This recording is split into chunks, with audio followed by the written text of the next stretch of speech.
What's up, y'all? I did it. Is an introduction really necessary for someone we all know so well?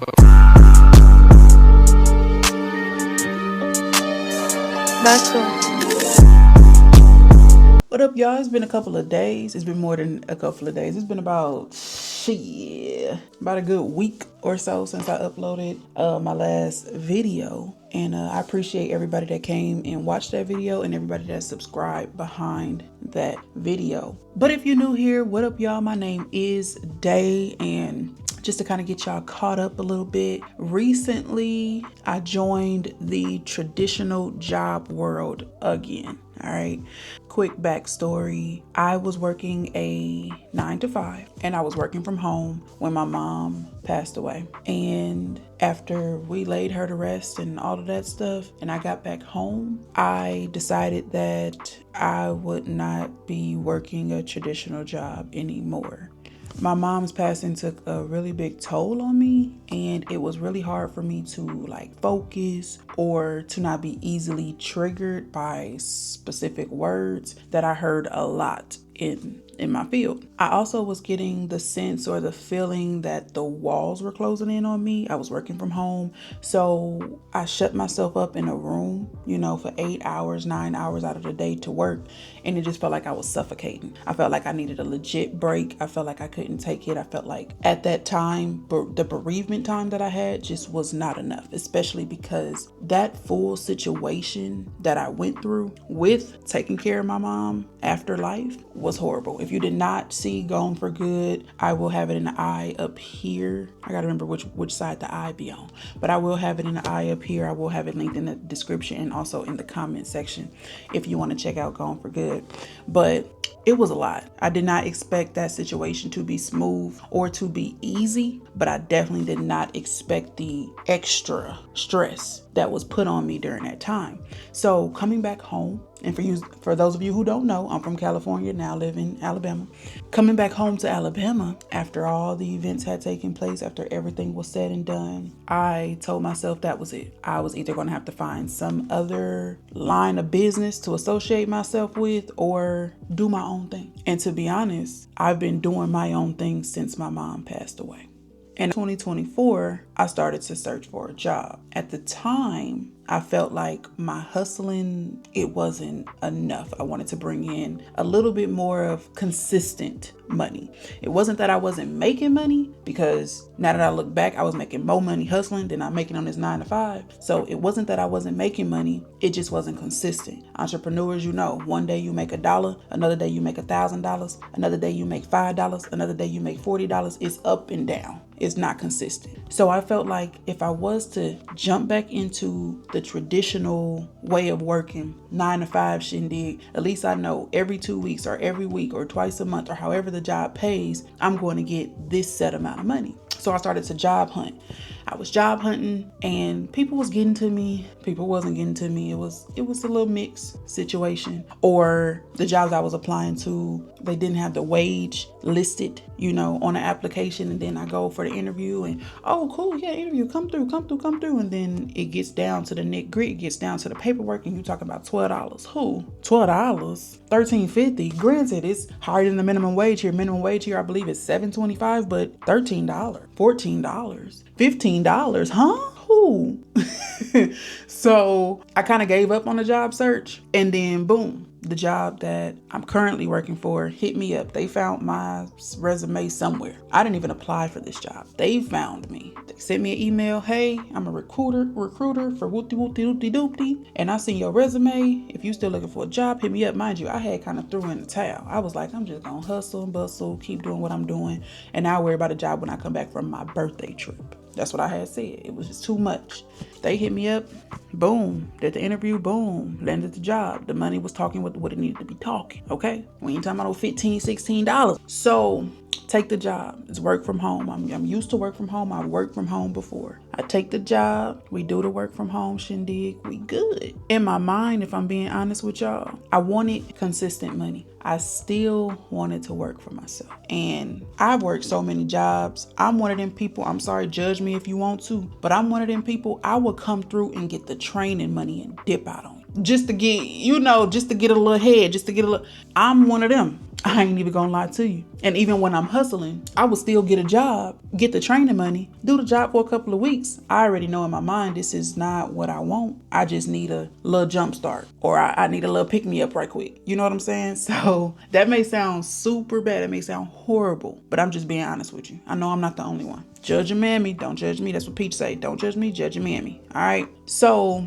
boom, I get the job. I know my vacation is coming up for my birthday right after training. But they say if you do the training and you on the phone for 2 weeks, you good. That's your probation period. So I was like, maybe I'll keep the job until, the new year. And then I'll continue doing what I'm doing. Get through Christmas, all that, get some dependable money for Christmas and all of that type of stuff. And so I gets the job. And then they come tell me that the job is going to start a month later than when it was supposed to.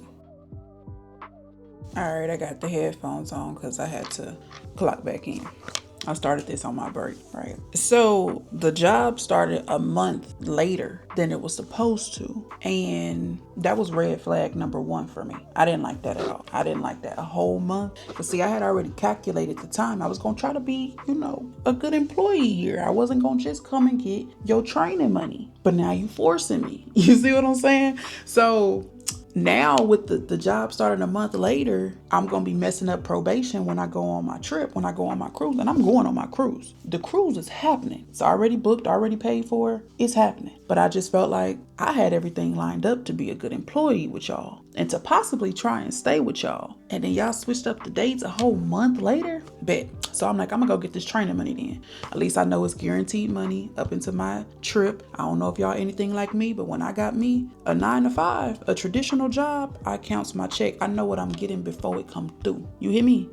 So I'm calculating the check, figuring out what it is, figuring out what I need to do. And I'm like, all right, cool, bet. We ready for the trip. They get to asking in training, does anybody have anything coming up? Anybody have anything coming up? I'm in there like, damn, I'm hitting one of these. And as we got closer to the holiday, people started to like no call, no show, or start to say, oh, I have this going on and I'm not going to be able to work on this day or that day. Or so now here everybody is being inconsistent now. All of a sudden people got stuff to do and the job is peeping it. They like, look, if y'all not here for training, we're going to have to let y'all go with the woo, hitting people with the threats and all of that. So I was 50-50 with the job, but part of me wanted to stay and see if, if I'm good now, like if I'm still claustrophobic, like if I still get choked up off certain words, if things are still triggers for me. A part of me wanted to kind of test that. The other part of me was like, just run this money up right quick and get back to what you enjoy. So I'm like, when should I say that I'm going on this cruise? So I wait. And I'm like the best in my class. I'm typically always the best in my class. I'm like the best in my class. Everybody loved me. I even gave myself a position to give motivational speeches or quotes at the beginning of training every day. Get everybody hyped up, get everybody amped up. They loved it. It was like, you should be in training. All of that. I'm like, yes, eat it up. So that when I tell you, because I don't ask a job, nothing. I don't ask, can I be off? When I tell you that I'm going to be off, you'll be like, but I like her. So let's see what we can do, right? You got to play the game, You got to play the game. So we getting close to the cruise.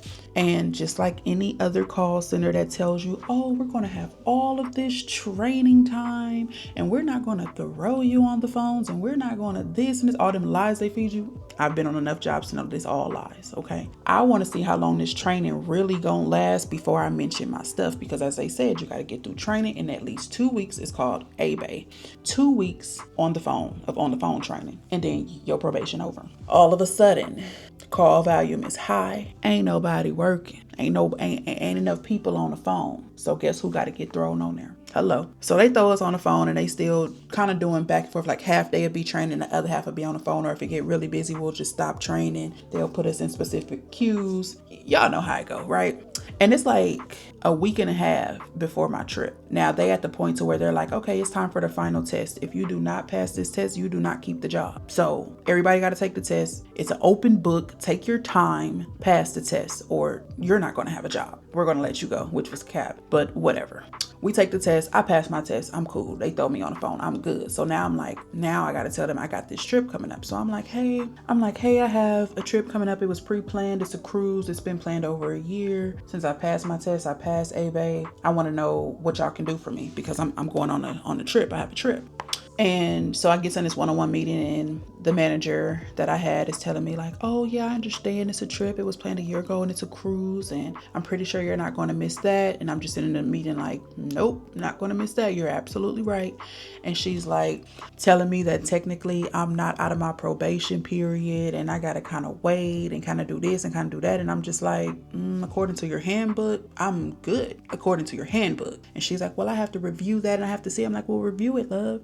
And I was like, even if I don't get paid, which I don't expect to get paid on my trip, one, because I just started the job, right? This job does have OTO though. They have open time off. It's not, you don't have to earn your PTO, nothing like that. It's more so depending on where you stand, how good of an employee you are. If you request it, they gonna give it according to the handbook, right?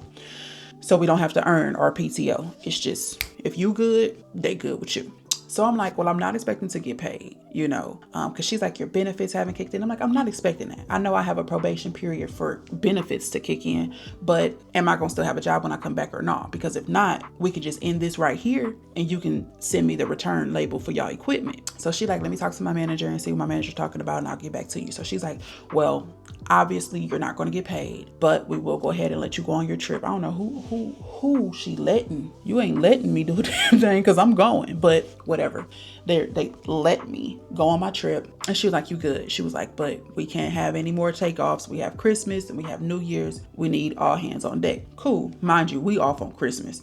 But it's supposed to be the busy season. So all the days around Christmas, if the company is not considering it a company holiday for you to be off, we need you here. And I was like, bet, I'm there, right? So I felt like because they gave me that opportunity to go on my trip, right? I'm gonna put it like that. They gave me the opportunity to go on my trip and still have a job when I came back. I was like, I can at least stay maybe February, March. I'll let it go.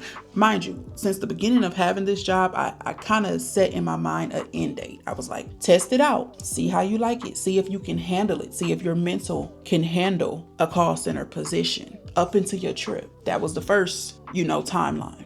Then I said, you know what? Well, if they let me stay, I've been able to handle it so far. I'll probably say to February or March, right? And here's where the other flags started to come to play. One, I didn't like the fact that when my manager at the time was telling me about how the process will go with me going on my trip, she was like, you're not going to get paid. I don't know if that was a way to discourage me from going on my trip or what, because I'm like, baby, if I'm working for myself, I'm going to make sure I got enough money when I go on my trip that's going to hold me before my trip and when I get back. I don't typically get paid on trips anyway because I've been working for myself. If I'm not out getting the money ain't just, it ain't gonna just come. You know what I'm saying? Even when I had my businesses, I had like a 360 booth. If I got a booking, but I can't show up, I can't get paid, right? So you got to be in it to get it. I'm about to say in it to win it. That's what we say about the casino. We ain't talking about the casino, but I got to be in the field to get the money. You know what I'm saying? So it just seemed like she was trying to discourage me from like going on my trip by telling me I wasn't gonna get paid. And I'm just like, okay. It's just like I didn't like her attitude towards it. So that was like red flag number 2.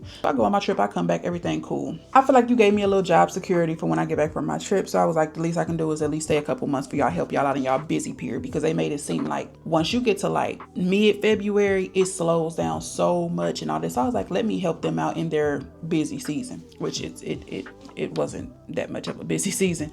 It's more busy now than it was then.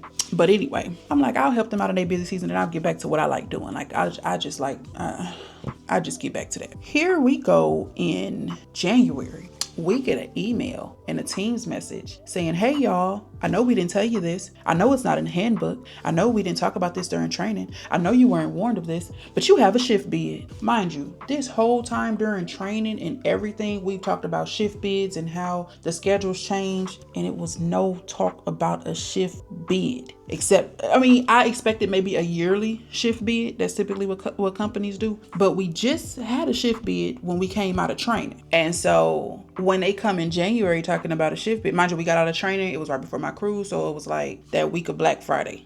the end of November. And so when we come in January, I'm like, okay, so is this the annual one? Like, is this the one that everybody in the company is doing or everyone in the department is doing? And then we won't do another one till next year. They're like, no, we're going to do this every 3 months. Every 3 months. Okay.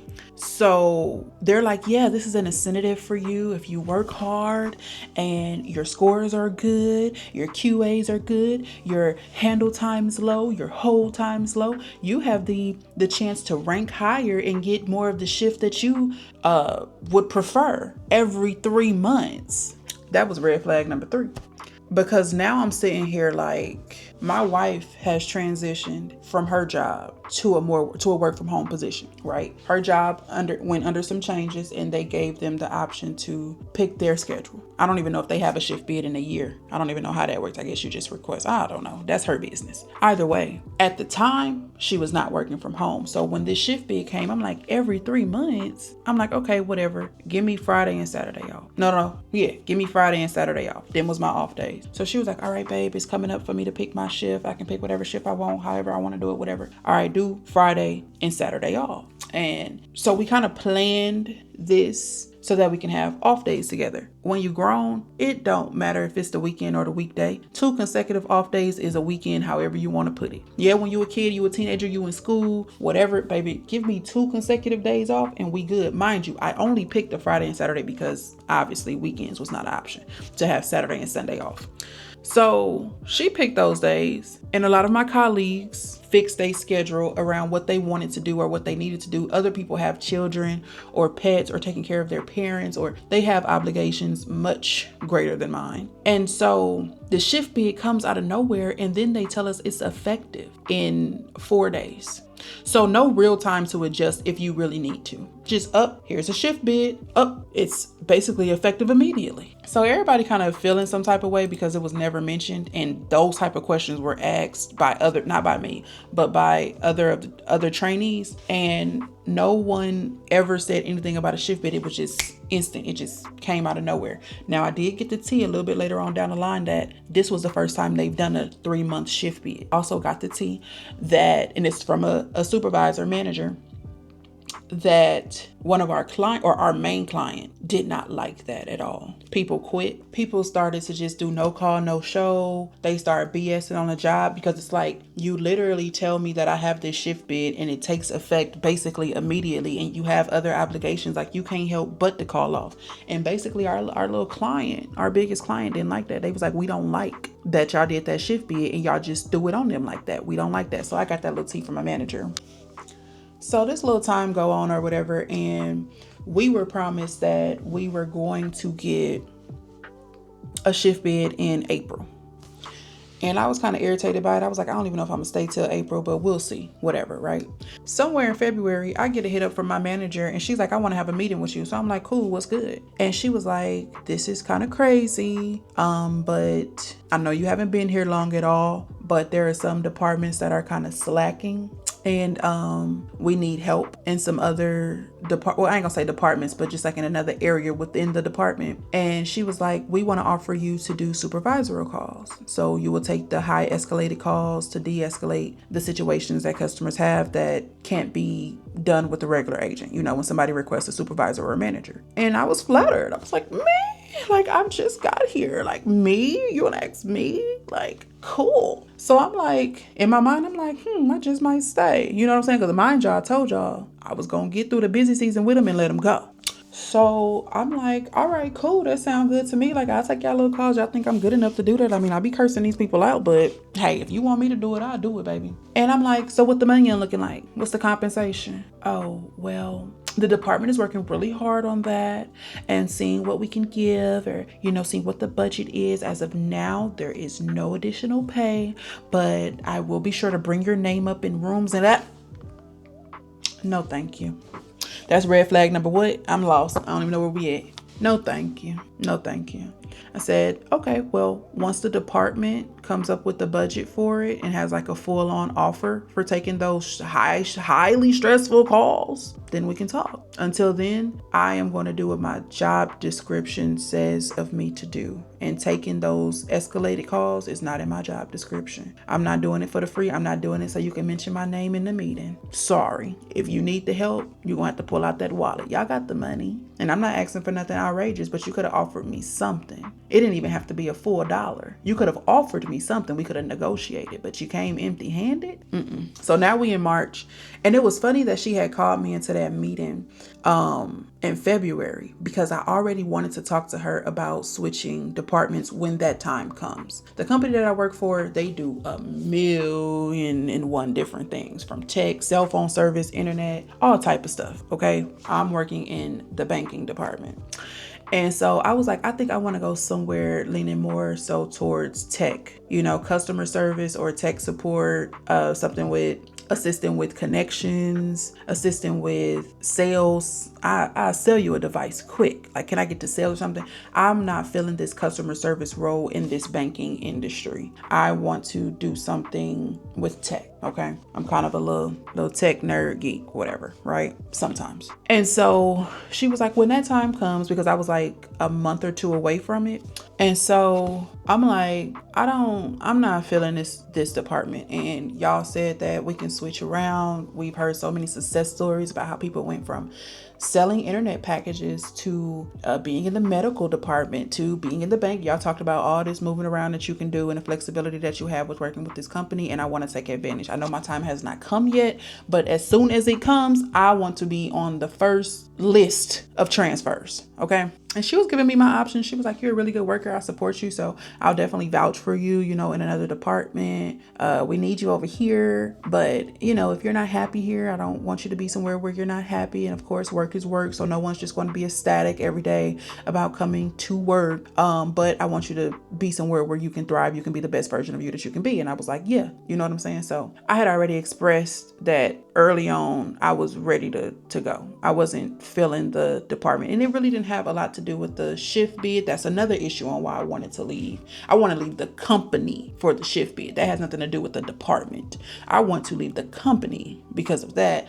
But that little shift bid thing kind of rubbed me the wrong way. And at this point, we were coming on to the time for the shift bid to actually approach us in April. So I was ready for the shift bid because I've been working hard and doing what I was supposed to do. I'm ready to make that switch. I'm ready to change my schedule back to what it was originally. I want to go back to when my shift was off on Friday and Saturday. My shift currently that I'm on, and it's in June, still no shift bid, is off on Sunday and Monday. So I'm working hard so that I can get the shift that you guys said. It's an incentive. You guys said if we work hard and do what we're supposed to do, we can get the shift that we desire. So April comes and they're like, oh, it's every 3 months or every 90 days. And so I go back to my calendar and I count, right? In like mid-April. And it's been 100 days. So I'm messaging. I'm like, hey, when are we going to get a shift bid? Oh, we don't know. Higher ups. Oh, we don't know. Higher ups. Oh, we don't know. We're waiting. They don't listen to us. They don't. Y'all done came and told people they got to rearrange their life in 4 days. They have to take the position or the hours that are available on this shift bid. We're getting ranked. Some people are not ranking high because they just got out of training. They don't know everything. The QAs aren't the best, which is not being held against us for the first, I think, 2 months while we were on the phone. So like if we did get a bad QA, it didn't count negatively towards us because we weren't training, but we were new. So everything we didn't know, the processes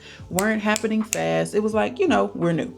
I did like that, but people weren't ranking high. I was like mid. I'm not going to say I was up there because I'm not up there because it's people that have experience that are up there. I'm fresh out of training now. As far as in my class, yeah, I'm up there. But just overall to be able to pick, and we're picking shifts with people who've been here for years. So of course they have the upper hand off the rip. We're kind of getting the crumbs being the newbies on the scene, right? So I'm like, okay, I worked hard for these 3 months. I've been looking at my QAs, been above average. My handle time is low. My hold time is little to none. And recently they've been sharing everybody little stats. People be having folks on hold for an average of 25 minutes. Baby, I've probably put people on hold 4 times since I worked here. Why is your average 24 minutes? That means that you kept somebody or majority of your people on hold for a longer time than that. And some of your calls have been a shorter time, but that average over 20 minutes for holding? What are y'all doing? I feel like I'm the only one working. They also been sending the stats lately of how many calls we taking. Why am I taking the most calls in the department? Me. Anyways, we ain't there yet. So I'm like, okay, April. Now April is coming to an end. And I'm like, still no shift bid. I'm the one that's going to get on your nerves because y'all popped in here big, bad, and bold and was like, you going to change your schedule right now. Ain't nothing you can do about it. Y'all deboed us out of our schedule. Majority of the people that I seen like the schedule that they had picked fresh out of training. And if we had to do another shift bid because it's time for the company to do a shift bid until next year, I completely understand that. But to tell me every 3 months was crazy. I feel like that's just something that should have been expressed during the application process, right? Because although they reached out to me, I still had to do an application. So we at the end of the month, and I'm the type to get on your nerves. You came and made us change our life around real quick, told us this it's gonna happen in 4 days and whoop, and everybody was in an uproar about it. Didn't nobody like that or whatever. And then now y'all real slow on coming up with the next shift bid. I've worked hard. I've done what I was supposed to do, like all of that. So like I'm ready for the shift bid. You know what I'm saying? Like I've been doing what I'm supposed to do so I can get a shift, as y'all put it, that I would enjoy or that I would like. Something that I can pick on my own. You know what I'm saying? So y'all, April comes and April leaves and there's still no shift bid. May came and May left and still no shift bid. Now at the very tip top of June, they come and implement this new program that they created, and it's their program. It's the company that I work for's program. They're getting ready to sell this program to other call centers who have employees that work from home. And what this is it's software that uses AI to detect your voice and detect your face and make sure you don't leave the screen. I'm so glad that they implemented the screen recording, or allegedly implemented screen recording, because a lot of us were getting blamed for doing things like not adding notes to the account or not verifying this or not following a process correctly. When if the screen was recorded, you will see that we submitted the note, your system didn't save it, or the information that we verified was on the screen when we verified it. It may not be on your screen as of today because you're doing QA 4 months later, but at the time, the process was done correctly. But then they have this thing where they are now saying that your camera has to be facing you. Your camera has to be open, and basically we're going to be watching you.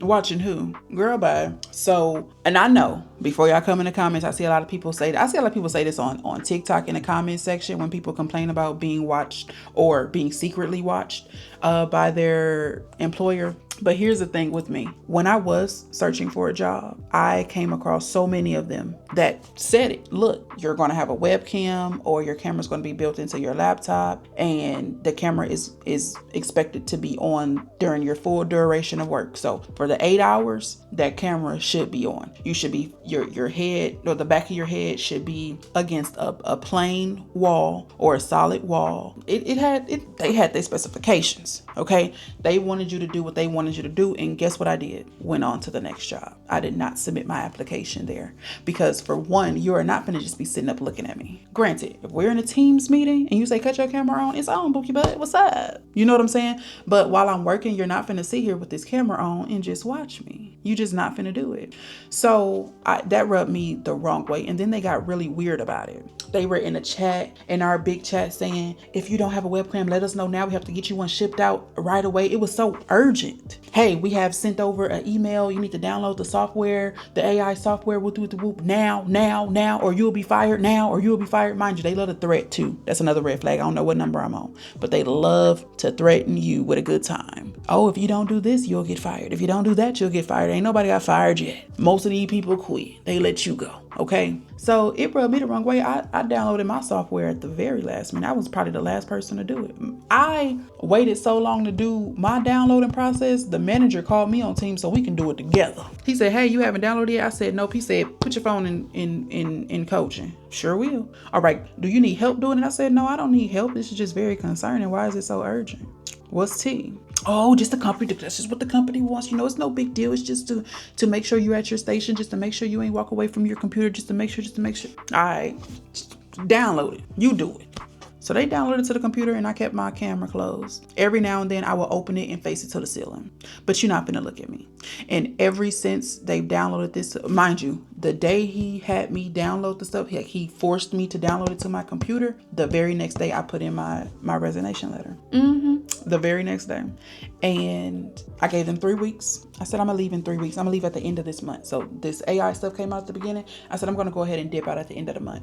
And so it's been downloaded on my computer, and it says like it can just listen to you at any time or watch you at any time. And they definitely be trying to watch me, because the amount of times I see that white light come on that camera is ridiculous. But the way I have my setup anyway, you wouldn't be able to see me. My camera is all the way to the side. I've been redid my setup. Y'all actually see me redo my setup. So my laptop with the camera on it is not even in the front of me anymore. It's over there. But I'm like, nah, you ain't finna sit and watch me, and you're not finna sit and micromanage me. You're not finna ask me to be taking de-escalation calls with no extra pay. You're not finna get on my nerves about having a webcam on. And then mind you, they're adding more and more stuff that they require us to do on each call that just don't even make sense to myself or the customer. It's getting pretty overwhelming. I probably can deal with majority of the stuff that I mentioned in this video, but the micromanaging and watching me on a camera, oh no. I already don't like the fact that I gotta let you know, because again, I don't ask. I already don't like the fact that I gotta let you know when I got something to do. You know what I'm saying? I gotta let you know. Hey, I'm going on a trip. Hey, I'm going on vacation. Hey, I want to spend time with my family. Hey, I'm not feeling good. Hey, I got diarrhea today. I gotta let you know when I'm not gonna show up to the job, which is irritating as hell. I haven't done that for a couple of years. I got a little spoiled working for myself. Then now you're gonna micromanage me and then gonna sit there and ask me to cut my camera on all day? All day? That's crazy. And some people work those jobs, and I feel like as long as the job is being upfront, I'm glad that they didn't secretly do it, because they could have. So I respect them for that, for not secretly trying to watch us or whatever. But it's been too many changes too quick in the company. They so wishy-washy.